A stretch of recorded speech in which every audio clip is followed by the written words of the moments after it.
Bonjour à toutes et à tous, très heureuse de vous retrouver pour votre journal du 15 heures au sommaire de cette édition.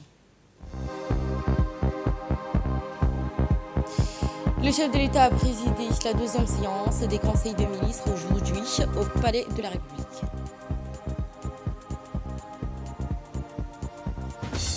Et aux nouvelles du monde, nous verrons l'Égypte qui reçoit des homologues grecs et chypriotes. Bonjour à toutes et à tous et merci de nous avoir rejoints. Le président de la République, son Excellence Ismaël Omar Guelleh, a présidé la deuxième séance des conseils des ministres en ce mardi. 5 projets de loi ont été approuvés et examinés. Voici tout de suite le porte-parole du gouvernement, ministre des Affaires étrangères, pour son compte-rendu. Bismillahirrahmanirrahim. Sous la présidence de son Excellence M. Ismaël Omar Guelleh, président de la République, chef du gouvernement, a eu lieu ce mardi 20 janvier 2026 la deuxième séance du Conseil des ministres. Ont été examinés et approuvés les textes suivants. Première question. Ministère de l'Énergie chargé des ressources naturelles. Projet de loi portant approbation des comptes financiers d'électricité de Djibouti EDD pour l'exercice 2023. Les comptes financiers de l'EDD pour l'exercice 2023 ont été arrêtés en produit à 35 817 311 490 francs Djibouti et en charge à 32 876 926 392 francs Djibouti avec un résultat net excédentaire de 2 990 385 098 francs Djibouti. Deuxième question. Ministère du Travail chargé de la formalisation et de la protection sociale. Projet de décret relatif aux conditions de recrutement des fonctionnaires.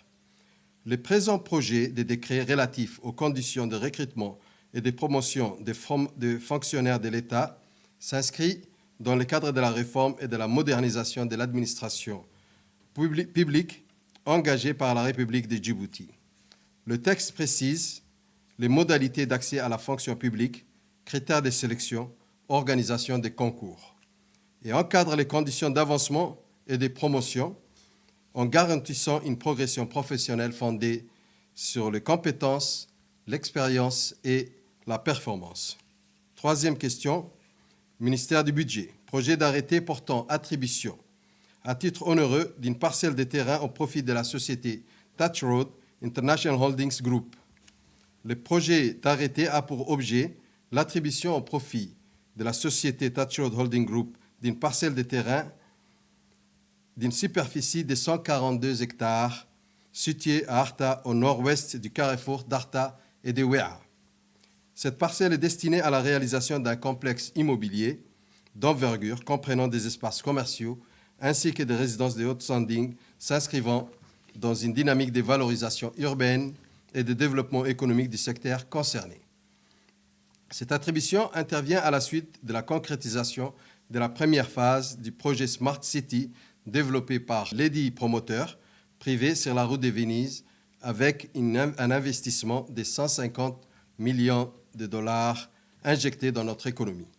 Fort de cette première expérience, la société Touch Road réalisera une deuxième phase du même projet et s'engage également dans un nouveau cycle d'investissement structurant orienté vers les régions et portant notamment sur la construction d'hôtels, des centres commerciaux et des logements de haut standing.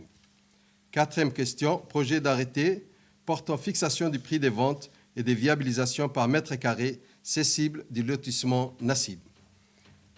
Le projet d'arrêté a pour objet de déterminer les prix des ventes ainsi que le coût de viabilisation par mètre carré cessible du lotissement Nassib. À ce titre, l'édit texte fixe les prix du foncier, le coût des travaux, des terrassements et des voiries, les coûts d'adduction, ainsi que le coût du réseau d'électricité. Cinquième question. Projet d'arrêté portant attribution d'une parcelle de terrain sise à Ambouli-Palmeraie au profit de la société Inet Nadif. Le projet d'arrêté a pour objet l'attribution au profit de la société Inet Nadif d'une parcelle de terrain d'une superficie de 6 646 m² sise à Ambouli-Palmeraie. Ladite parcelle est destinée à l'extension des activités industrielles de la société. Communication. Le ministre des Affaires étrangères et de la coopération internationale a fait un compte-rendu sur sa participation à la 5e réunion consultative sur le renforcement de la coordination des initiatives de paix au Soudan qui s'est tenue le 14 janvier 2026 au Caire. Le ministre de la Communication chargé des postes et des télécommunications a fait un rapport de mission sur le déplacement de la délégation djiboutienne effectuée à Las Anod le 17 janvier 2026.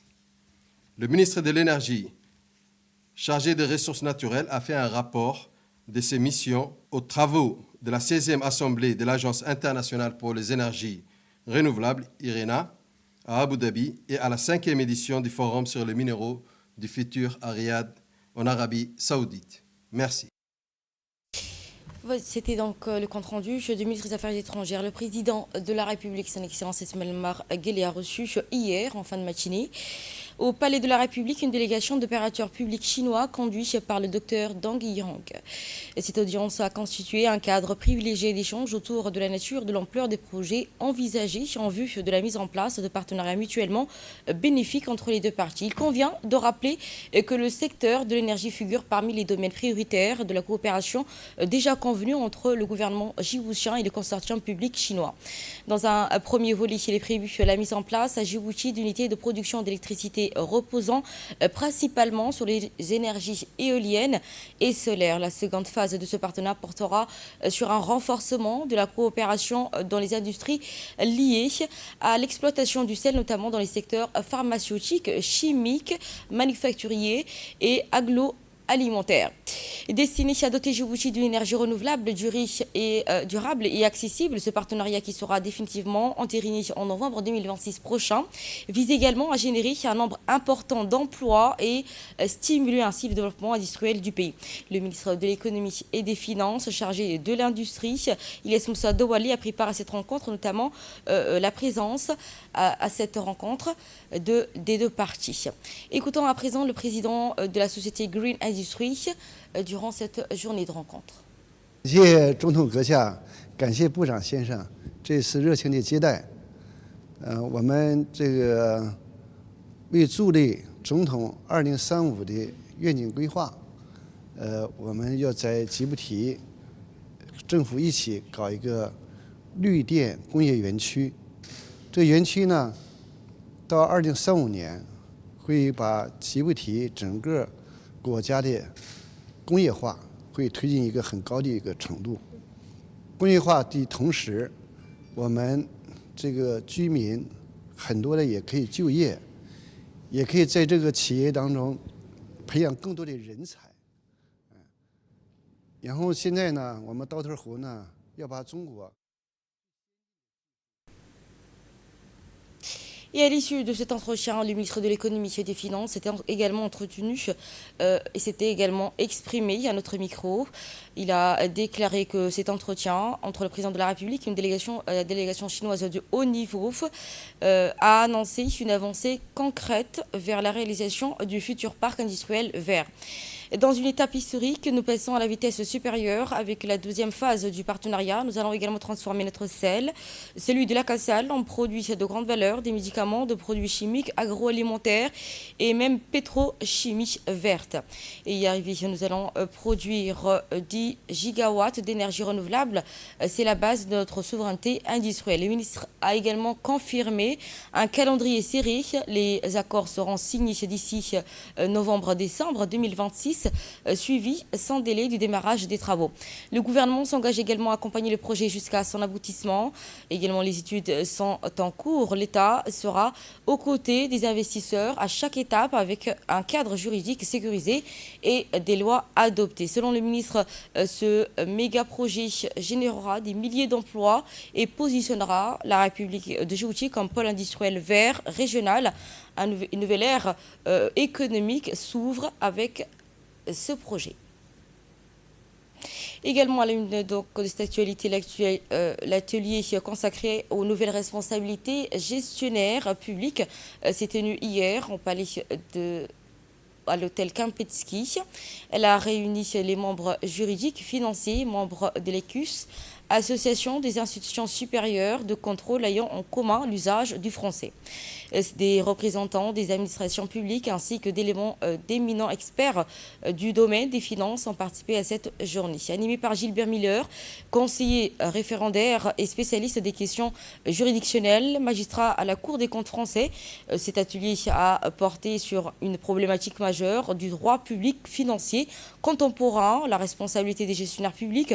Il s'inscrit en marge de la 4e séminaire professionnel consacré à la modernisation et à la transformation des institutions supérieures de contrôle des finances publiques dont l'ouverture est prévue et a été prévue donc hier.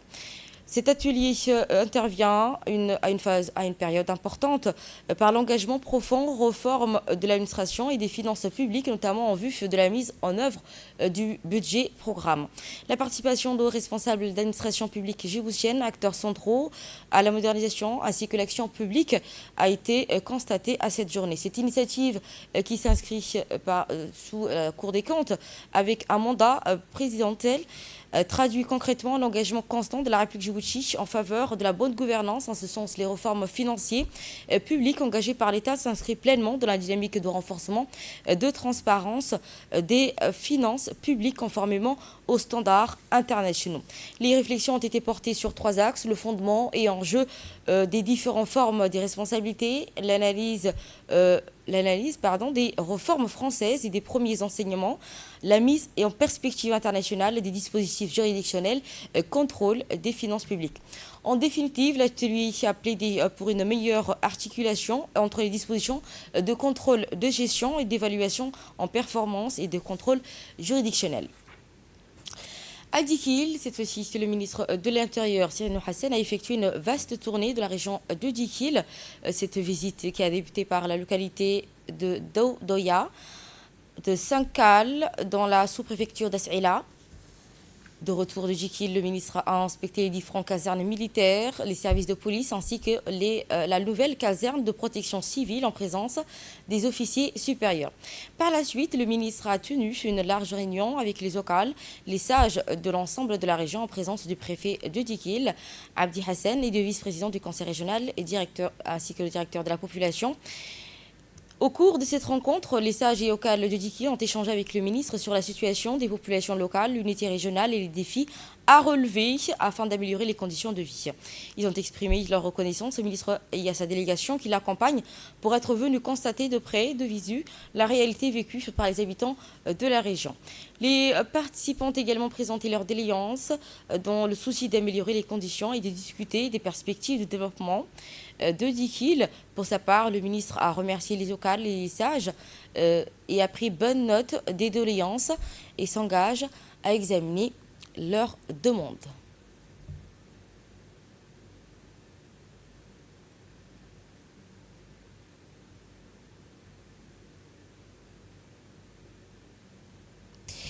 Et lors de cette rencontre, le ministre de l'Intérieur qui s'était exprimé aux locales. Le ministre donc a tenu à souligner l'importance de sa tournée dans les différentes régions.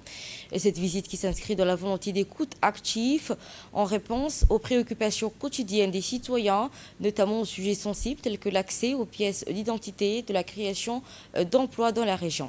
Concernant les difficultés liées à l'obtention des papiers d'identité, un problème signalé dans plusieurs localités, le ministre a reconnu que le nouveau système numérique avait pu générer des retards ou des blocages. Ce nouveau système doit donc parvenir à satisfaire donc, tous les Djiboutiens. Pour illustrer cette démarche proactive, le ministre a été accompagné du directeur chargé de ces questions afin de constater de viser les difficultés rencontrées et de décentraliser les services pour mieux répondre aux besoins. Il a également insisté sur le caractère essentiel de la carte d'identité aujourd'hui, qu'elle est devenue un sésame, un passeport pour toutes les activités de la vie quotidienne et professionnelle. Sur le front de l'emploi, Sirine Hassan, le ministre de l'Intérieur, a reconnu que la situation concernait l'ensemble du pays sur les recrutements massifs et s'emploie à étudier ces doléances afin de mieux y répondre. sociale à présent, lancement officiel de la deuxième cohorte du programme d'insertion socio-économique des jeunes filles. Le ministère de la Jeunesse et de la Culture, en partenariat avec l'Union nationale des femmes djiboutiennes, l'UNFD, a procédé au lancement officiel de la deuxième cohorte, programme d'insertion socio-économique des jeunes filles de la commune de Blaos lors d'une cérémonie solennelle organisée à l'UNFD dimanche dernier.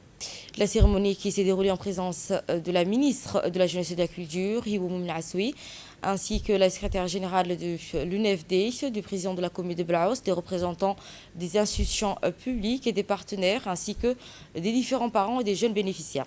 Cette initiative qui s'inscrit dans l'engagement constant du gouvernement en faveur de l'insertion socio-économique des jeunes filles et de la promotion de l'égalité des chances, elle marque une étape clé dans le renforcement des capacités des jeunes filles économiquement vulnérables de la commune de Blaos. Cette cérémonie qui a été ponctuée par la lecture de Saint-Coran, l'exécution de l'hymne national, la projection d'une vidéo sur la réalisation de la deuxième phase du programme d'insertion économique du ministère de la Jeunesse et de la Culture.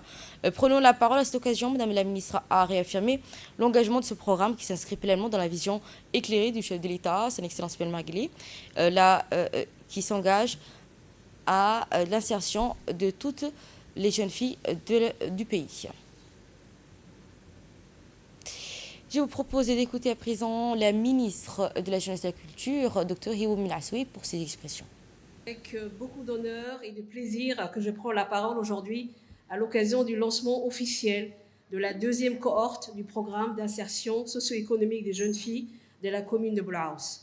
Je tiens en premier lieu à saluer la présence de Madame la secrétaire générale de l'Union nationale des femmes djiboutiennes, des autorités de la commune, des responsables de CDC, des annexes, des comités de quartier, des femmes et jeunes forces vives dont la collaboration constante joue un rôle déterminant dans la réussite des programmes du ministère.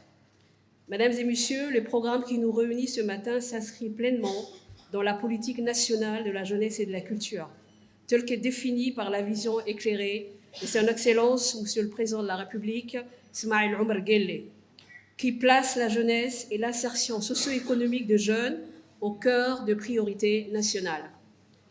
Dans un contexte continental marqué par la vulnérabilité économique des jeunes, ce programme porté par le MJC en étroite partenariat avec l'UNFD constitue une réponse inclusive souhaitant agir au plus près du quartier de la commune de Blaos. À travers cette initiative phare, le gouvernement réaffirme son engagement à offrir aux jeunes filles des opportunités concrètes, des formations de proximité, d'acquisition des compétences professionnelles, d'équipement et d'accès à l'auto-entrepreneuriat et vise le développement du secteur privé. Il s'agit non seulement de renforcer l'autonomie économique des jeunes filles, mais aussi de leur permettre de jouer pleinement leur rôle dans la vie sociale et citoyenne de la nation. Par ailleurs, ce programme s'appuie sur les complexes sportifs, de loisirs et des formations pour les femmes, qui constituent un véritable complexe de formation de proximité de la commune de Blaos. Fort de ces résultats encourageants, nous procédons aujourd'hui au lancement de la deuxième cohorte, composée de 105 jeunes filles âgées de 18 à 35 ans, issues de la commune de Blaos et se trouvant en situation de vulnérabilité socio-économique. Un programme de formation et d'obtention du permis de conduire au profit des 50 jeunes garçons de la commune de Blaos dans une perspective d'insertion professionnelle durable. Je remercie très chaleureusement l'Union nationale des femmes djiboutiennes pour son accueil convivial. Je tiens à transmettre à la présidente de l'UNFD et première dame, Roya Khadra Mahamoud Haïd, mes plus chaleureuses salutations. Je remercie son appui constant pour que les femmes et les jeunes soient engagés dans le développement sociétal du pays. Également de l'actualité de cette édition, le centre de mécanique auto et de maintenance de la Direction générale de la police nationale a abrité ce matin une importante cérémonie de remise de matériel octroyée par l'armée allemande. L'événement qui s'est déroulé en présence du directeur général des forces de la police djiboutienne, le colonel Abdelrahman Ali Kahin, de l'ambassadrice de la République fédérale d'Allemagne, Kenk Fuller, de l'attaché de défense auprès de l'ambassade de la République fédérale d'Allemagne, le colonel Cenk Ludwig, ainsi que l'officier de liaison de la coopération allemande au sein des forces de la police djiboutienne, capitaine Johan Chris, ainsi que de nombreux officiers allemands et djiboutiens qui se sont réunis durant cette journée. Cette cérémonie qui s'inscrit dans le cadre de la redynamisation de la coopération avec l'armée allemande qui, après le gouvernement djiboutien, auprès du gouvernement djiboutien, constitue le partenariat principal de la police nationale, ce dont vise à renforcer la capacité d'intervention de la force de la police djiboutienne en bénéficiant de l'expertise du savoir-faire reconnu par l'armée allemande. Ce lot de matériel fourni se compose de véhicules opérationnels tels que des appareils de maintenance de pointe. Par ailleurs, cette rencontre qui a permis aux autorités de constater de visu la rénovation complète du centre de mécanique auto et de maintenance. Depuis l'intégration des coopérations allemandes au sein de la police nationale, plusieurs projets d'envergure a vu le jour. Il s'agit notamment de renforcement des moyens opérationnels, de la réhabilitation de l'atelier de réparation, de rénovation du centre mécanique auto de maintenance, la fourniture de matériel de pointe pour l'hôpital de la police nationale, ainsi que la construction des grandes infrastructures immobilières de l'Académie de la police à l'hôpital, ainsi que la direction générale de la police. Et cette confiance a également survécu aux périodes où il n'y avait pas de projet concret de coopération. La coopération concrète dans le cadre du projet a pris fin en 2013. Elle a été relancée en 2024 avec la participation de soldats de la Bundeswehr présents à Djibouti dans le cadre de l'opération européenne défensive Aspides visant à rétablir la sécurité en mer Rouge. Je suis très reconnaissante de cette fenêtre politique de soit ouverte pour une nouvelle coopération concrète dans le cadre du projet désormais mise en place entre ces deux partenaires, la Bundeswehr et la police nationale de Djibouti. Ceci constitue également un fondement solide des relations amicales entre l'Allemagne et Djibouti. Mais même les projets les mieux planifiés ne peuvent vraiment aboutir que si les partenaires qui s'y participent s'y engagent pleinement à titre personnel. Voici les propos du directeur général de la police nationale, Abdelrahman Ali Kahin, durant cette journée. Je vous propose de l'écouter. Aujourd'hui, c'est pour moi un immense honneur et un réel plaisir de prendre la parole devant vous. Ce moment n'est pas qu'une simple remise de matériel. Il est le symbole d'un long partenariat renouvelé, fondé sur la confiance mutuelle et une vision partagée entre la force djiboutienne et la Bundeswehr. Le don que nous recevons aujourd'hui, composé de véhicules d'intervention et de matériel de maintenance, contribuera à renforcer nos capacités opérationnelles sur le terrain. L'expertise allemande, reconnue mondialement pour sa rigueur et son innovation, est pour nous un atout précieux. Au-delà des équipements, c'est aussi le transfert de compétences et les formations spécialisées qui permettront à nos unités de répondre avec plus d'efficacité aux défis sécuritaires de la région. Premier partenaire de la force de police djiboutienne après le gouvernement djiboutien, la coopération de l'armée allemande s'est illustrée par son efficacité et son appui dans plusieurs domaines clés pour notre institution. Commencée en 1981, cette coopération est redynamisée depuis 2024, après une interruption en 2013. Au cours de cette longue période de coopération, plus de 130 policiers djiboutiens ont bénéficié d'une formation en Allemagne. Aujourd'hui, le projet s'est étoffé et a pris une autre dimension avec notamment la modernisation des centres de transmission, le renforcement des moyens opérationnels, la réhabilitation de l'atelier de réparation, la rénovation du centre de mécanique auto et de maintenance, la fourniture de matériel de pointe pour l'hôpital de la police, la construction de grandes infrastructures immobilières à l'académie de police, à l'hôpital, mais aussi à la direction générale de la police, un d'autres documents destinés aux fanfares de la police. Avec le soutien indéfectible du chef de l'État et de la coopération allemande, la force de police djiboutienne s'inscrit désormais dans une dynamique de modernisation profonde de ses moyens. En nouvelles du monde à présent, vous l'avez constaté dans les titres, le plan de paix pour Gaza au cœur des discussions trilatérales au Caire. Le ministre égyptien des Affaires étrangères a reçu dimanche au Caire ses homologues grecs ainsi que chypriotes pour des entretiens trilatéraux. Les discussions qui ont porté principalement sur la situation de la bande de Gaza et la mise en œuvre de la deuxième phase du plan de paix proposé par le président américain Donald Trump. L'Égypte a réaffirmé son soutien à la création d'un conseil de paix chargé de superviser les prochaines étapes de plan. Les ministres ont également évoqué les enjeux de stabilité en Méditerranée orientale, la coopération énergétique ainsi que les situations régionales en Libye, en Syrie, en Iran et en Somalie. La Grèce et Chypre ont donc confirmé avoir reçu une invitation pour rejoindre ce conseil de paix, actuellement à l'étude par les deux pays. Au Sénégal, à présent, les championnats d'Afrique sénégalais sont rentrés lundi soir à Dakar, un retour triomphal. Les Lions de Teranga, accueillis par le président de la République et une foule immense venue saluer leur parcours historique à la Coupe d'Afrique des Nations disputée au Maroc.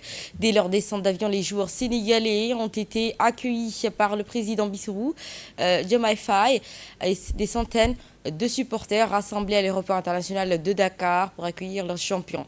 Joie, ferveur, émotion forte et sans marquer, ce retour de nouveau roi du football africain. Tout au long de la compétition, les regardons ainsi jouer. Nous avons senti cette mission en tête avant qui leur portait énormément à cœur. Ils ont donc fait de manière héroïque, ils ont joué un football magnifique, ils ont été incroyables, avec un incroyable fair play et exemplaire sur le terrain comme en dehors.